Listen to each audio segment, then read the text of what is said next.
In Japan, by the end of this decade, 35% of the people will be over 65. Mm-hmm. You know, that means that 1/3 of your users in Japan, if you're doing usability studies, should be older people. Yeah. Jonathan Hassell interviews Andrew Arch on web accessibility for older people. This evening I have Andrew Arch with me. Andrew, I think the last time I saw you must have been, it feels like kind of like 2009 or something. That's probably right. Yeah, I think it was TechShare in London. Yes. What you were talking about at TechShare was the work you were doing at WAI-AGE. Yes, yes.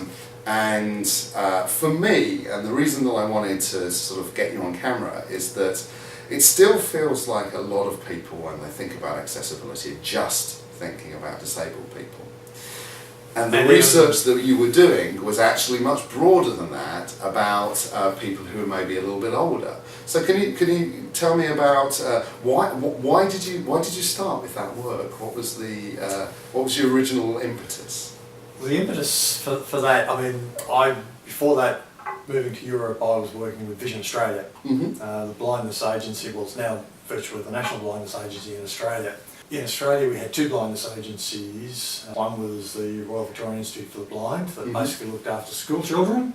Okay. And then Vision Australia, that looked after university and people who acquired vision impairments later in life. Sure. The older you get, the more likely you are to have vision problems, as well as the normal degradation of sight with contrast acuity and those types of things that go with it. If you don't need reading glasses by the time you're 50, if you haven't had them, needed them at school or earlier on, you're going to probably need them by the time you're 50. And I have to remember to carry mine with me these days. I get in trouble from my wife if she has to read the menu to me in a restaurant. It's the one aspect of accessibility that I think everyone can relate to, because it's the one aspect that is there in all of our futures. Blindness isn't the only thing that goes on as you get older. Vision Australia was also looking after a whole lot of other needs. The shops sold all those things like the OXO. Did you see? It was yours. Yeah, cool. absolutely. So Yeah, my example. Yeah, the OXO absolutely. Yeah, because people's dexterity was going, their strength was going. They needed larger print things. They needed things that were easy to use for around the home. So they had a whole lot of that stuff and tried to help people continue their independent life longer, not just because of sight loss, but all the other things that start to go wrong as we get older. So I had an interest in that as well. The European Commission is very, very interested in ageing. Yeah. Because in a number of the European countries, the proportion of people in the older age group, and we typically talk about over 65 when we say that, was going up dramatically. Countries like Spain, it was one that comes to mind, particularly where it was much higher than the UK, and much, much higher than Australia, because we've still got a lot of immigrants.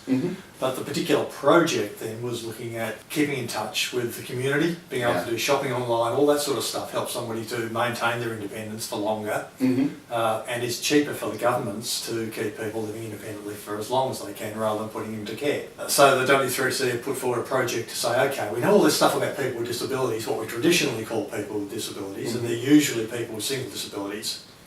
How much of that applies to older people? Can we just say, okay, to accommodate our older people, we need to do all the same things? Is there something different that we need to do, and so on? If there is one demographic which is actually growing, and growing online, online, absolutely, it's people who are older. Can you kind of maybe just kind of summarise for people who may be watching the video?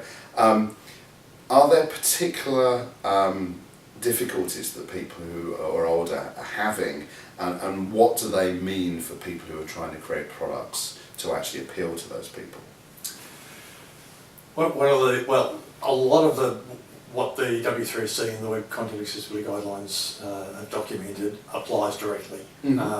But what we found looking at what their needs were, and excluding people who already had a disability and were growing older, was that it was more the usability, a lot of the usability stuff rather than the technical solutions. Sure. Yeah. So things like marking up your headings correctly in a table didn't apply because these people still had some sight. they weren't interested, most of them, in learning how to use a screen reader when they turned 80. Yeah. There's a few people who want the challenge of doing that, but they basically just want to use their computer the way the rest of the family uses it. And in fact, one of the things that we found is that they didn't want to be different from the rest of the family. Yeah. They wanted to be part of the family, not have to use some weird bit of technology. Two things that I'd really particularly pick on is that the contrast acuity goes down as you get older, and the lens also yellows in the eye. Sure. So that means that they won't necessarily want black on white, but once you start using combinations of paler colours, and they were particularly favourites of web designers in the mid-2000s, they just don't work for people. Yeah. The other thing is with the dexterity is that if somebody can show them how to, they want to make the text a little bit bigger because the sight has declined, but also it enables them to click on things a bit better. Yeah, absolutely. So while we tend to think of associating labels with text boxes and labels with radio buttons as being something that somebody using a screen reader needs, somebody with low dexterity who can then click on the label to activate a radio button, it's a whole lot easier than trying to click on that tiny little dot of the radio button. So some technical things do apply directly, but a lot of it was more about the usability of the site, the consistent navigation, those types of things, consistent presentation, that made a big difference to it. Coming up to slightly more recent technology, we were moving to almost the default way of looking at the web, not being a desktop PC or even a laptop PC these days, but it feels like pretty much everything is tipped towards these things. Tablets are now becoming more and more purchased by all sorts of people, and certainly from my user research, the simplicity of them seems to appeal to a lot of older people, and yet what I've also found is that there's some real problems with us as well, especially around those sort of dexterity issues. That's right. I mean, is that stuff that resonates with you? Absolutely. I mean, even myself, if I'm trying to fill in a form, I find I have to zoom it.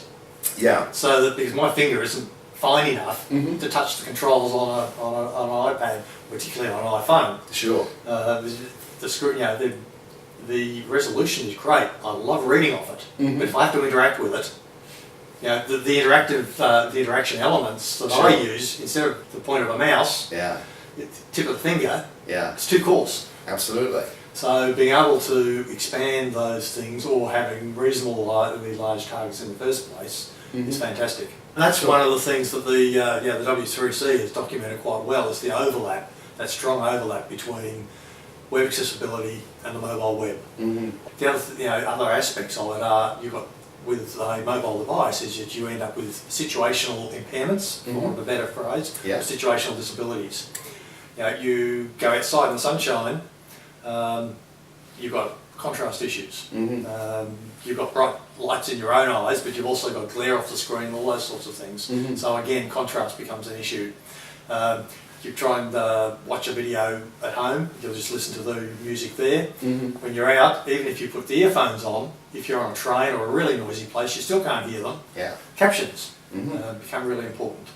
And again, those types of things translate for people with disabilities, particular disabilities, older people with multiple impairments, and those of us using these in places where you wouldn't have used a computer in the past. Exactly. I think that gives people who don't have a disability, who maybe don't even wish to think about themselves being older and how it might be for them in sort of 20, 30 years time, I think it actually starts bringing things home to them, that the things that maybe accessibility specialists and advocates have been talking about for a long time aren't just necessarily for a group of people who aren't us. That's right. Actually, and so have you found that that over time people have started to understand your reasons for working in this area and why this is important? And when I used to teach about accessibility, one of the things that I would try and do is,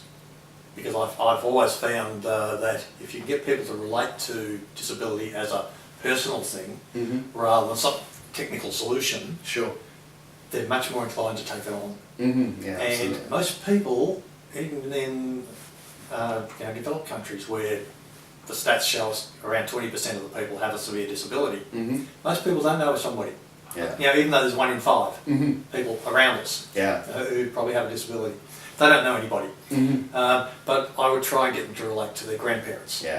Because of the impairments and verging into disabilities that come with ageing. And so, did your grandmother use her computer? And a lot of them, increasing number of people saying yes to that. It's a growing demographic. We've got the baby boomers moving into retirement, expecting to continue to use computers. But as more and more people travel, the older people who are still at home, whether they travel or not in the past, want to stay in touch. Well, Andrew, just one last question before we end. And do you see sort of something coming up in sort of technology directions that we're going in that you think is either a real threat, a real challenge to accessibility, or maybe people find challenges quite easily, maybe a real opportunity for accessibility? The thing that I find exciting is the convergence that's happening in the hardware. In-car devices, talking televisions, you can gesture at your television now. You can talk to your computer or your smartphone, maybe not your computer yet, without the extra software.